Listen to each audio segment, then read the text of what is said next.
Hello, everyone. Welcome back. Today we're looking at the G.I. Joe Arctic Blast. The Arctic Blast was first released in the United States back in 1989. It included the driver wind chill. The Arctic Blast was also available in 80. It says 89, 90, and I'm going to guess 91. Usually we got like a 3 year span on these. Yojo.com has 89 written down here twice, so I'm going to just take a little leap of faith here and say it was available in 90 and then 91 it was discontinued. Note the seat belt is a common part shared with many of the other vehicles and it is interchangeable amongst many of them. So if you do have this vehicle or you're looking for it and you're looking for a replacement part, if you can find one from any of the other vehicles, it is a common part. So for all the collectors out there, that is a very good thought. Okay, so we do have a nice picture of the Pilot Windchill version 1. Windchill was first released as part of the ETH series 1989, packaged exclusively with the Arctic Blast Tundra Assault sled. He was also sold in 90 and then discontinued domestically in 91. So that kind of confirms what I was thinking of before. So Yojo, as we always start off here, has some nice views. We have a good front view here. You can see the twin cannons. These are supposed to be 30 millimeter cannons on the front. We do have two side missiles, and these are twin 7.62 machine guns sitting on the side. And we're going to have a crew of three on this, and it does look like it's got enough room for two extra people to stand off on the side and the back. Okay, so it's a very basic design. Working in the Arctic, we do have like the sleds in the front. We have spiked tires here to kind of grip the ice and the snow. Some nice big wide soft tires to be able to do that, so that way hopefully it can get the traction to keep going. And we have a nice top-down view, so we get to see where everybody's standing and all that. The Actually looking at this now, I'm wondering if because we have the engine sitting in here, and I thought one of the views kind of showed the people in the middle here, but that's where our engine's sitting. So we might have to kind of revisit this, especially when we look at the box art again. I'll look at that again, and maybe I was misseeing how everything was. Because when I was looking at it, I thought we had room for three people plus two more. So we'll take a peek at that in our instructions on how to put it together.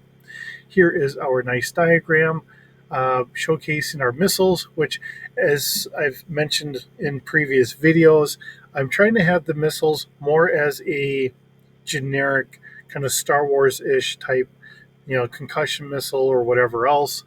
That way, everything just stays a little bit more on par, and I don't have to keep coming up with is this going to be a heavier missile, a lighter missile, heavier bomb, lighter bomb? You get the idea. So, okay, so this is where I was kind of getting this from. It looks like the engine is here, and we have room for our gunners on the sides as well as room on the back for people in the back. But then looking at it from top down, it doesn't look like we have that. I'm going to leave it this way because this is the way the box art is. And I think if we keep it true to form, it would be a little bit better. So I know sometimes I deviate from that a little bit, and I usually explain why. And we just kind of go from there. I didn't see any actual speed on this. So I have it roughly going kind of like our standard, about like a 35 mile an hour ish. So we kind of go from there. Unfortunately, we have easily lost or broken pieces. The Gatling guns, the seatbelt, and the missiles are unfortunately missing from a lot of Arctic Blast vehicles. Just kind of one of those things that happens. Now, we do have it being featured in a command ring, which is really kind of cool for us as kids when we were back then, which I never had it. And here it's showing the Arctic Force. So there again, it being a possible new vehicle for a new group, the Arctic Force GI Joe group. And we also have this as a coloring book sticker fun. So we have it in a sticker book, coloring book maybe, and the commercial as well. All right, so no variations are known to exist of this. The vehicle mold was repainted and retooled for only the Arctic Blast. There is no other version of this. Now, one of the other things I did see, let's see, in '96, Fun School released the Arctic Blast in India, slightly different colors though. So that's funny that that's in '96, or no, that would be later on. Okay, my mind is not clicking here entirely. And this sold for $6.29 at the time. So it's always nice being able to say how much these things actually cost. Times change. All right, so looking at the Arctic Blast as the vehicle itself in our D6 stats. So if you wanted to run this as a D6 GI Joe campaign using the D6 Star Wars um, role playing game as the default book to fall back on. Here we have stats that it kind of came up with. So, being a speeder scale, roughly about 25 feet long, this looks like it's got some length to it. These are some fairly massive tires, trying to make sure that we have plenty of grip on the snow and the ice. I have a crew of one driver and two gunners. So it looks like our gunners are sitting in here, and we do have the foot pegs back here, so we could have possibly two people as passengers on the back. All right, cargo capacity roughly about 100 pounds or 45 kilograms. Just throwing it out there. Change it if you need to change it. I just kind of left it that way. Kind of borrowed from what some of the other vehicles are. If I feel a big need to change some of this stuff, I'll change it. Otherwise, I'll keep it roughly about somewhere in this neighborhood. Cover, I think it's about a half cover if you're trying to get particular. But there again, I've mentioned this before. Whenever I have characters in a vehicle, if someone's shooting at them, I usually take it from the vehicle first and leave the characters alone. But when I play, I like to err on the side of the guys, the guys or the group that I'm running with. It's meant to be fun. That's all this is. It's meant to be fun so I can keep the guys wanting to come back and play another round and see what other silliness we come up with. All right, altitude range, of course, this is going to be on the ground. Maneuverability is a 1D. I think that's pretty fair. Some might say it might be a little high. I really hate throwing a 0D on there. Although I do want to note that there are times where if you actually pick up a West End Games book, you might have a vehicle that is a 0D maneuverability. Uh, just really don't know. I've done plenty of vehicles. You don't really like knocking it down to a 0D. So it's just one of those little quirks I do. All right, we have a movement of about 30 miles an hour or 48 kilograms or kilograms kilometers an hour. Sheesh, my mind is just not on the ball today. Okay, so like I said before, with a lot of these vehicles, a military vehicle, I when I was on a Bradley, it was governed to about like 30 miles an hour or so. That was a tracked vehicle. We like to keep our tracked vehicles, going about 30, 40 miles an hour. You know, that's the reason why I like to think a lot of these vehicles going roughly about that speed. Now, it doesn't mean you couldn't soup yours up and make yours go a little faster or whatever else. Um, but that's the reason why I usually hover somewhere in that neighborhood. Um, if we can keep a lot of our vehicles going roughly about the same speed, especially for when we're running in formations, you just floor it and take off, whatever. The other thing is, especially when we get the tracked vehicles, I know this is a wheeled vehicle and this is on the snow and everything else. I think it might have more torque than what it is going to put out. That way, it could maybe pull something.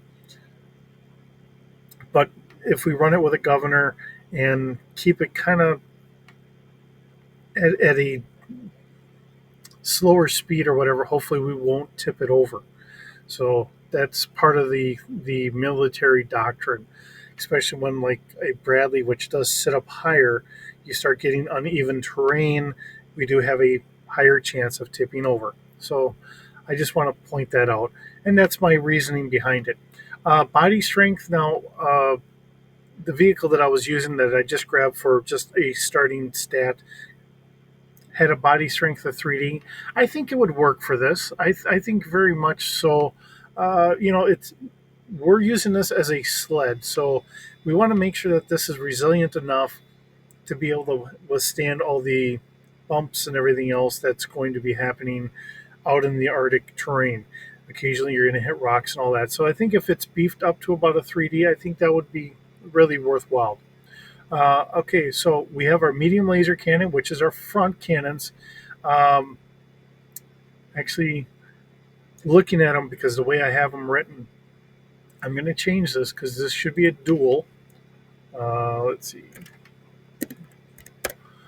So if it's going to be a dual, which then that means we're going to up the damage a little bit.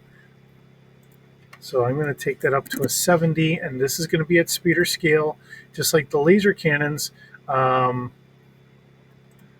Now this is going to be, and I don't think, yeah, I did change it to personnel. Oops. We're going to go to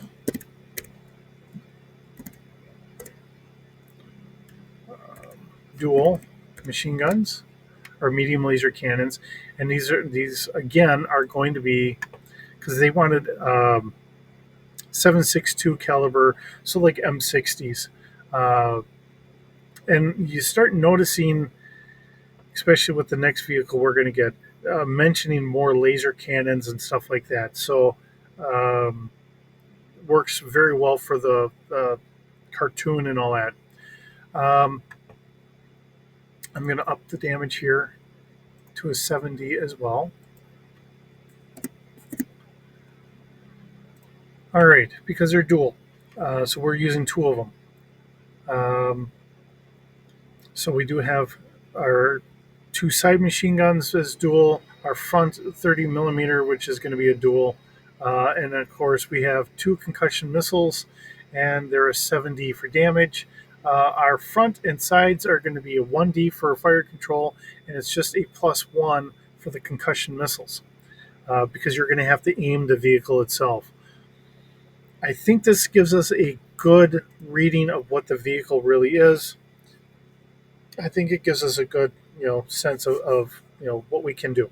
So we're going to kind of stop with that. We're going to leave it here. I think we have a good feel for this. Let me know in the comments if you think I'm kind of on par with what you think or a little off. It's always fun listening to other people, with their ideas and that as well. And as always, you know, I come up with the base stats. If you think I'm off and if you're trying to do this as a role playing game and you feel the need to change it for whatever the reason, by all means, I will never be disappointed. Change it for what works for you. That is, this is all for fun and everything else. And it should be for fun. Love the series. You know, growing up watching GI Joe and everything else, to be able to bring it into a role playing game, having fun with it and everything else, that's the enjoyment of it all. So, with that, thank you so very much for joining me. It's always wonderful having you around. Hope you have a wonderful day, and we'll see you in the next video.